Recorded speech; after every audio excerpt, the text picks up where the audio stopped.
Soyem Ferkatadji, Abidjan, RFI. Et justement, au Sénégal, le débat sur les fake news, la diffusion des fausses informations fait rage. Quel est l'impact des réseaux sociaux? Le gouvernement peut-il interdire la diffusion de fausses informations?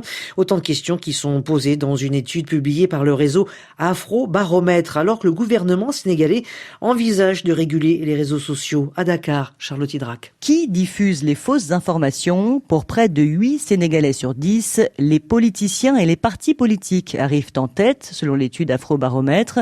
En deuxième position, les usagers des réseaux sociaux eux-mêmes, suivis des journalistes, puis des membres du gouvernement. Globalement, la moitié des sondés qui connaissent les réseaux sociaux déclarent que leurs effets sur la société est positif pour informer sur l'actualité et permettre aux populations d'avoir plus d'impact sur les processus politiques. Revers de la médaille, selon l'enquête, les médias sociaux rendent aussi les gens plus réceptifs aux fausses informations et plus intolérants à l'égard de ceux qui ont des opinions publiques différentes. Alors que les autorités sénégalaises planchent sur un dispositif d'encadrement des réseaux sociaux, une majorité, 54%, se prononce pour un accès sans restriction, mais paradoxalement, 71% approuvent une intervention du gouvernement pour interdire la diffusion de fausses nouvelles.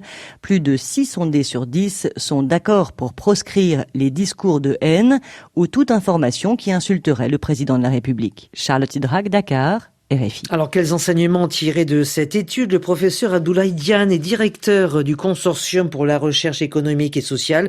C'est lui qui a conduit l'enquête pour Afrobaromètre. Et il souligne d'abord que l'accès aux réseaux sociaux reste très inégal au Sénégal. Il est l'invité d'Afrique Soir et il répond à Charlotte Hydrac. Les médias sociaux, si vous prenez ceux qui ont le niveau d'éducation supérieur, c'est plus de 9 personnes sur 10. À l'autre extrême, ceux qui n'ont pas été à l'école, c'est moins de 3 personnes sur 10. Vous avez les jeunes qui s'investissent beaucoup plus dans les médias sociaux et une autre ligne de fracture, c'est la pauvreté. Ceux qui considèrent qu'ils sont dans une pauvreté élevée, vous avez à peine 4 personnes sur 10 qui fréquentent les réseaux sociaux, alors que ceux qui considèrent que leur niveau de pauvreté est nul ou très faible, c'est autour de 7 personnes sur 10. Globalement, les réseaux sociaux sont beaucoup plus utilisés par une population urbanisée au niveau d'éducation relativement élevé.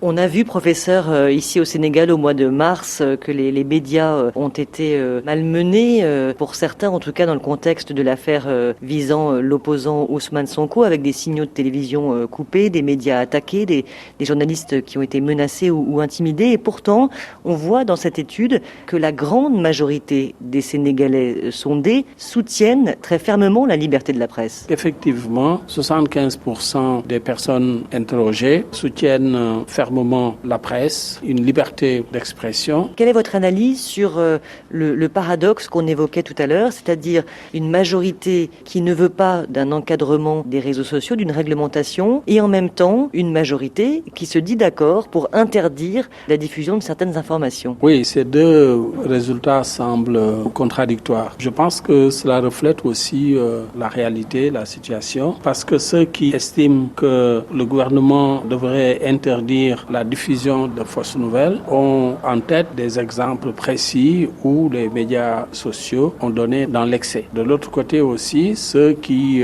ne veulent pas qu'il y ait une réglementation ont peur de donner à l'État un moyen d'imposer une censure. D'où cette nécessité d'avoir une approche assez équilibrée, réglementée de sorte que certains excès puissent être punis et en même temps donner la libre expression à tous ceux qui ont des opinions à exprimer, mais dans la courtoisie, dans le respect des droits fondamentaux des uns et des autres. Le professeur Abdoulaye Diane, directeur du Consortium pour la recherche économique et sociale, avec Charlotte Hydrac. Vous écoutez Afrique Soir, il est 18h passé de 46 minutes en temps universel.